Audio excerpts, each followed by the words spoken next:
From Italy, right? Right. And what kind of brought you here? Well, it's one of those long stories that I'll keep short, Well, that's okay, go. but I was actually told to come here to the States. I don't know if you're aware of that. So in what back then was kind of a typical Italian experience, at the end of 5th grade, you really had to start making decisions, Yeah. whether you went ahead with studies or not. And it just so happened that this one missionary came to my town and kind of allured me with stories of, hey, did you ever think about going to Africa and see big animals and this and that? And at the age, my mom had just died at that point, so I was actually 9 years old only. But so I said, yeah, that sounds good. And so I ended up in this seminary of missionaries.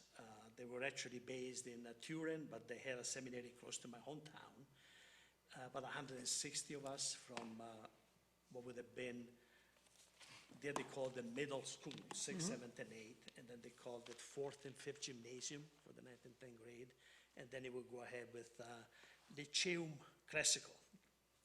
But anyway, so I entered the seminary, and they became my life, truly. You know, like it was, you know, very disciplined, but a lot of fun. You know, like we would play and we would do a lot of fun things. But then there was study, there was prayer, there was silentium magnum. You ever heard that one? No.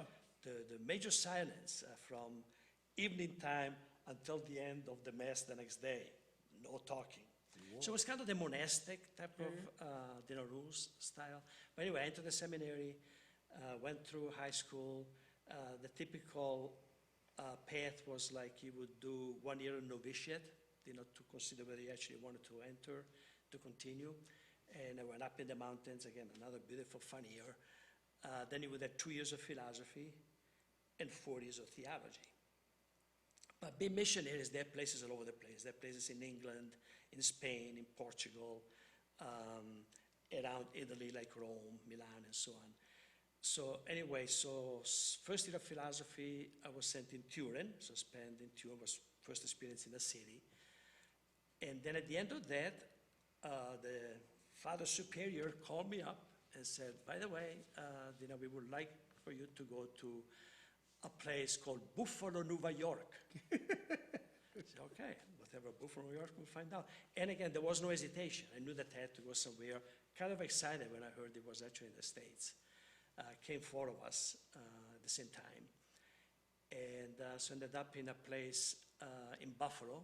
They had just built a brand new seminary with no seminarians to be found, so they imported 4 of us. And then they allowed us to explore, as opposed to go for philosophy only, to actually explore other subjects. So like a friend of mine that has since gone down to Tanzania and spent the whole life there, he took biology, became a professor there and just retired a couple of years ago. I decided to take anthropology, you know, so I would learn about cultures and such. And then after a year and a half I was here, again, keep in mind, I came here at 19 years old. So then by the time I'm 20, 21, kind of coming into my own, having all sorts of issues, you know, with kind of the whole ecclesiastical hierarchy and structure and da-da-da, and feeling, I don't think that I really can be genuine to this. Decided to leave. Those priests very supportive of it. And basically left. I was already going to University of Buffalo at that point, and found a job, found a place to live, and I was on my own. My folks at home saying, what are you doing, you know? Because it's such a departure from here in the States, the ability of basically becoming independent and quickly, versus in Italy where it's like you have to follow like all sorts of supports before you really go on your own. So anyway, that's what then led me at the end of anthropology. I was able to get the bachelor in 2 years. And then, of course, coming from that environment, what I wanted to pursue was something that would still allow me to work on behalf of people. And what I heard that the degree that allowed you to do that was social work. So that's what led me to pursue a master in social work. And then At SUNY Buffalo. At SUNY Buffalo. And then I actually continued, after I got my master, I actually continued for about 5 years to get a certificate in mental health service administration with the, it was called the community psychiatry. So, let's put you back in perspective. You're born when? In 49. 49, so you're a couple years older than me. You would have been, your mother died at age 9. My father remarried at that point. Okay. And you were living kind of in northern Italy, right? Yeah, like close to Lake Como. Okay. And Lake Como, that's where Mussolini found his end, wasn't it? That's right. And Mr. Clooney is finding a nice villa to Yeah. He hasn't rest and invited you enjoy back? Italy. Yeah. He hasn't invited me yet, no.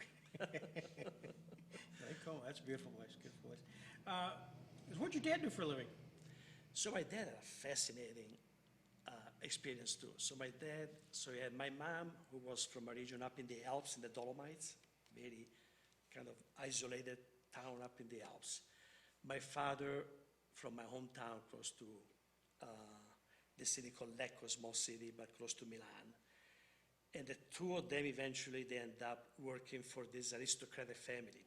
I mean, Italy was still very classist. You know, you had people with, that came from titles and aristocracy and land ownership, and then kind of the masses, and then a few people that made it, you know, maybe with studies and so on. So they both ended up working together for this family of aristocrats that had a villa in a place in Milan. They had a villa on Lake Como with their own private orphanage. And this guy by the name of Nogara was the ambassador first for Italy before even Mussolini, you know, took over, to Turkey. So he spent time in Constantinople. And then the Bishop of Milan became the Pope, Pius XI. So he becomes the Pope. He goes down to Rome, to the Vatican. And back then, there's a book called the Vatican's Financiers. So back then, in the 30s, the Vatican was really in shambles financially. So the Pope knows of Mr. Nogara and invites him to take over the finances. And Mr. Nogara did an incredible job, so much so that part of his investment, so of course they invested into a lot of fascists and Nazis, you know, the war machine that was taking place back then. But also part of what happened with the armistice between the Mussolini eventually did with the Vatican, because until then they would not recognize each other. Right. Italy ended up giving a lot of money to the Vatican in exchange for the recognition.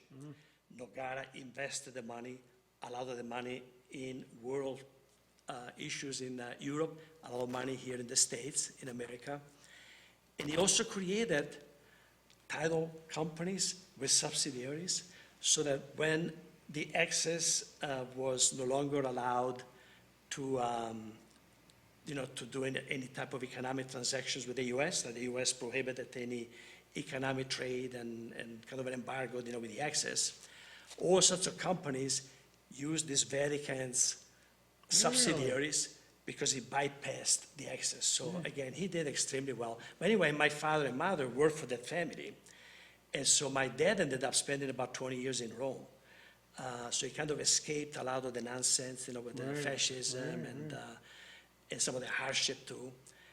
And also was able to get kind of acculturated. Again, he never went to school, but he was like the maestro of the band in my town. And, down in Rome, he got to see operas and, go to different presentations. So he came back to Galbiate as like one of the more learned, people. But so when he retired, when she and my mom got married, and they were expecting my first sister, Nogara gave him a job at the bank in Lecco. So they became a banker until he retired. And so he had a pretty interesting, fascinating life, and so did my mom. So their son is going to become a Catholic priest.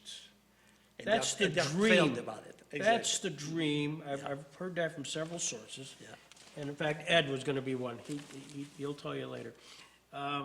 And then you come to America, you get seduced by what's going on, you get exposed, and you sort of move away. What was the reaction of your dad?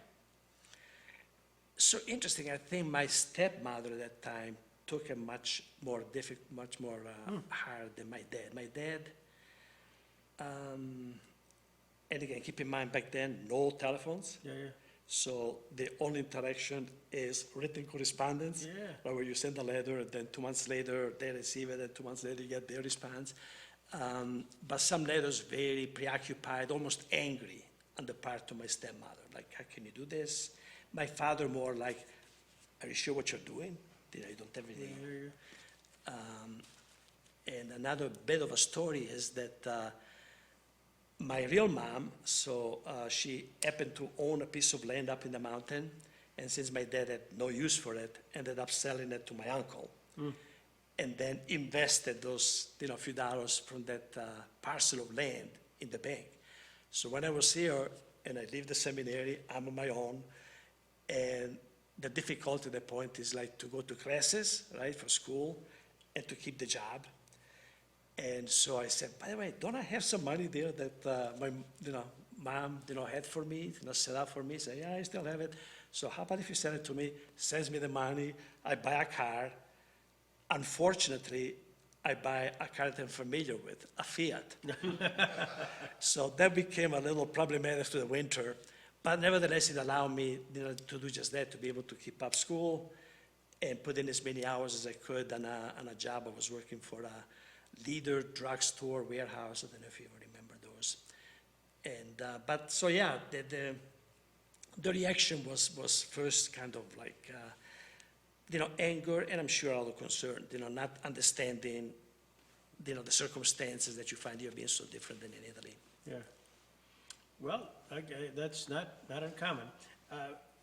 Did your dad ever talk about growing up in Italy during that World War II time period? What it meant, deprivations. Just what it was like. What was his feeling? Oh, absolutely. My dad clearly abhorred fascism.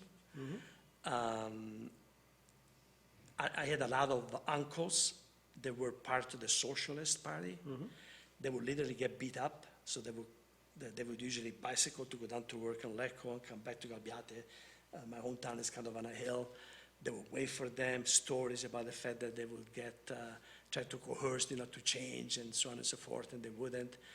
I would hear stories from my aunts about, for example, how the black bread was what they could try to get. Black bread was basically bread with flour that was probably healthy, but not worked out.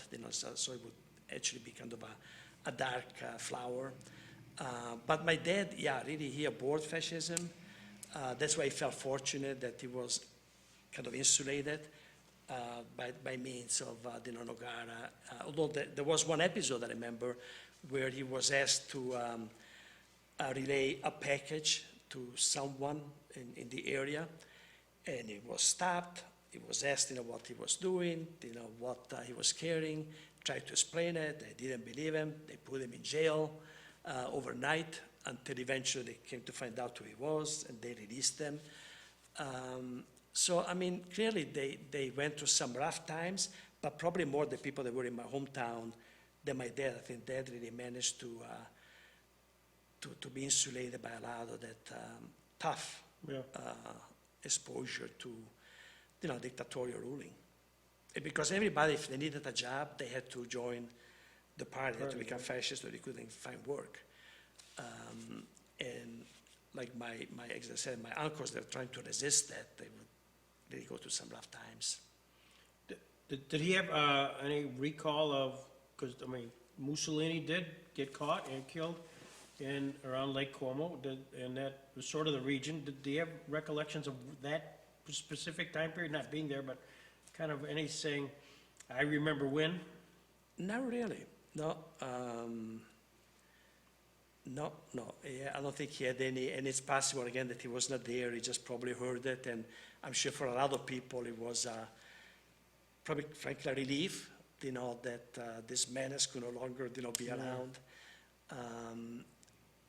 But no, most of his stories were more about, the experiences down in Rome, in Milan. I remember myself going with him and with my mom to see this orphanage up in Lake Como. And they had about 30 orphans all dressed up, with the same uniform. Again, supported entirely by the family. Kind of Were they interesting. war orphans? I mean, you think the source? I don't know. I don't know. It's possible because they would have been, so it would have been like in, the 50s. So they could have been war orphans, yeah. Yeah. So you find yourself, you left this. By the way, if I can also interject, it so happened that again, Mr. Nogara and Mrs. Nogara would have a lot of correspondences, especially when he was in Constantinople.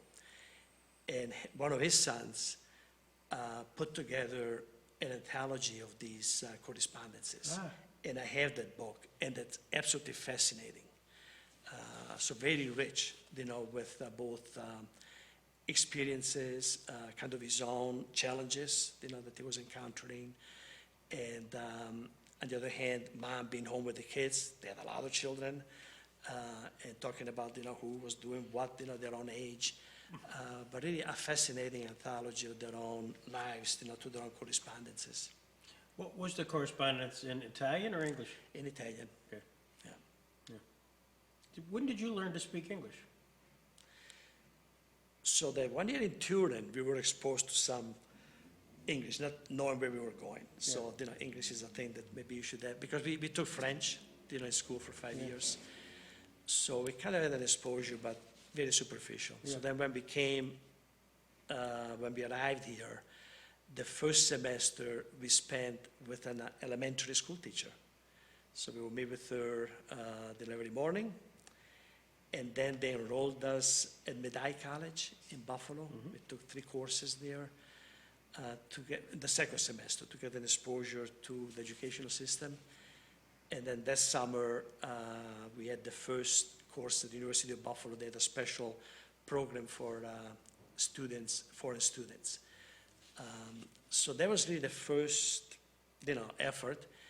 But I remember it was interesting. Like you go through this progression where, for example, at Medaille, I thought I was already mastering my English. I could understand it. They could understand me. And then when I got the job at Leader Warehouse, all of a sudden I thought they were talking a different language.